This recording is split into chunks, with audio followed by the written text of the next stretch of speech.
नमस्कार मित्रांनो, श्रद्धाज किचनमध्ये तुमचं स्वागत आहे।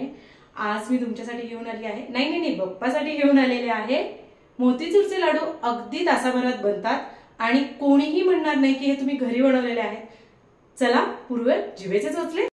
इथे मी लाडू बनवण्यासाठी 1 कप डाळीचं पीठ घेतलेलं आहे। हे व्यवस्थित चाळून घेतलेलं आहे आणि चाळूनच घ्या जेणेकरून ते व्यवस्थित मोकळं होतं पीठ। त्यातच घालते चिमूटभर मीठ, ते मिक्स करून घेणार आहे। इथे मी 1 कप पाणी घेतलेलं आहे, पण 1 कप पाणी लागत नाही, मी ते तुम्हाला दाखवते। हळूहळू करून आपल्याला हे पाणी या पिठामध्ये घालायचं आहे आणि एकही गुठळी आपल्याला या बॅटरमध्ये ठेवायची नाही आहे। आपल्याला एकदम म्हणजे जे पोरिंग कन्सिस्टन्सी असते, मतलब जसं आपण ओततो पाणी जसं ओततोय ना तशा कन्सिस्टन्सीचा हवं आहे, पण त्याचा थिकनेसही मी तुम्हाला चमच्यावर दाखवणार आहे। हे बघा, अशी कन्सिस्टन्सी आपल्याला या पिठाची हवी आहे, या बॅटरची हवी आहे। आणि चमच्याच्या उलट्या बाजूला जेव्हा तुम्ही असं बोटाने साईड कराल तर ते असं दिसलं पाहिजे, म्हणजे तुमचं बॅटर परफेक्टली रेडी आहे। इथे मी 1 कप पाणी जे घेतलं होतं त्यातलं बघा पाव कप पाणी राहिलेलं आहे, म्हणून मला 3/4 कप टोटल पाणी लागलं। आता आपण इथे एक पिशवी घेतलेली आहे मी, माझ्याकडे ते पायपिंगची जी असते केक बनवताना जे असतं त्याची पिशवी होती, म्हणून तुम्ही तुमच्याकडे दुधाची पिशवी असेल तेही यूज करू शकता।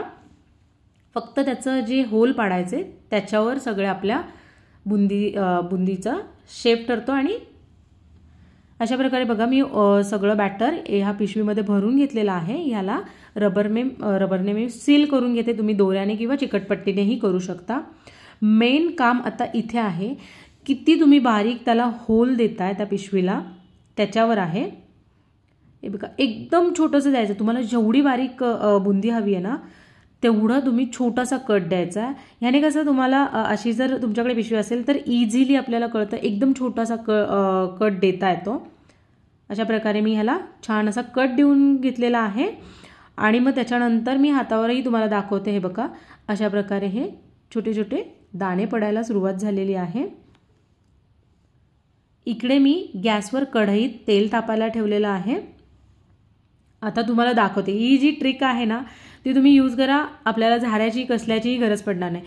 एका साधारण अर्ध्या हाताचं डिस्टन्स आपण ठेवणार आहोत आणि मी दाखवल्याप्रमाणे आपल्याला प्रेस करायचे, थोडासा अंदाजाने करा। हे बघा, आणि प्रेशर जास्त द्यायचं। बघा किती छोटी आणि छान छान बुंदी पडायला सुरुवात झालेली आहे। खूप छान आणि इझी ट्रिक आहे ही। किती इझिली आपण बुंदी रेडी करून घेतो आहे। मी आता ह्याला हार्डली 1 ते 2 मिनिटं आपल्याला लो टू मीडियम गॅसवर तळून घ्यायचं आहे। हे बघा, माझी बुंदी तळून झालेली आहे। मी इथे एक चाळण घेतली आहे, त्याच्या खाली एक कटोरा ठेवलेला आहे, जेणेकरून यातलं जे एक्सेस तेल असेल ते निघून जाईल। अशाच प्रकारे मी बाकीची बुंदीही तयार करून घेतलेली आहे। हे बघा, किती बारीक आणि दाणेदार आहे। आता एका कढईत आपल्याला पाक बनवायचा आहे, त्यासाठी मी इथे घेतलेले आहे 3/4 कप साखर, त्याच प्रमाणात पाणी घेतलेलं आहे, त्याच कपने 3/4 कप पाणी घेतलेलं आहे। ते पाणी यात घालून घेणार आहोत। आणि त्याचबरोबर तुम्हाला जर कलर हवा असेल तर तुम्ही घाला, हा ऑप्शनल आहे। मी इथे साधारण 1 टीस्पून ऑरेंज फूड कलर घातलेला आहे। आता मी यातच घालणार आहे आपली वेलची पावडर, 1 चमचा घालते आहे। आता फक्त आपल्याला नाही, साखर विरघळून घ्यायची आहे, आपल्याला एकतारी किंवा पाक असा काहीही करायचा नाही आहे। हे बघा, आपली साखर विरघळली आहे। आता ही जी बुंदी बनवली होती ती आपण यात घालून घेऊयात आणि आपण जसा शिरा करतो नाही का, तसं आपल्याला हे हलवत राहायचं आहे।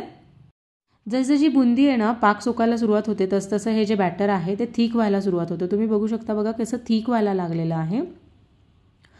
असंच हलवत हलवत या पॉईंटला आता ही थोडंसं जेव्हा थिक होतं तेव्हा आपण गॅस बंद करणार आहोत आणि कढईवर झाकण ठेवून ह्याला मुरण्यासाठी एक 15 ते 20 मिनिटं असंच ठेवून द्यायचं आहे। 15 ते 20 मिनिटानंतर तुम्ही बघू शकता सगळं जे आपला पाक होता तो बुंदीने सोकून घेतलेला आहे। आता यातच घालते 1 चमचा टरबूजाच्या बी आणि 1 चमचा तूप घालते आहे, जेणेकरून त्याला शाईन खूप छान येते। हे मिक्स करून घेते आणि आता आपण लाडू बनवून घेऊयात। तुम्हाला हव्या तेवढ्या आकाराचा तुम्ही लाडू बनवू शकता, अगदी इझिली वळतात हे, ह्याला जास्त कष्ट लागत नाही। बघा किती छान आणि इझिली बनलाय, टेस्टीही खूप आहे, अगदी बाहेरसारखा. असेच लाडू मी बनवून घेते. चला तर आपले मोतीचूरचे लाडू बाप्पाच्या नैवेद्यासाठी रेडी आहेत. तुम्ही ही रेसिपी नक्की ट्राय करा. माझ्या चॅनलला लाईक, शेअर आणि सबस्क्राईब करायला विसरू नका. थँक्यू.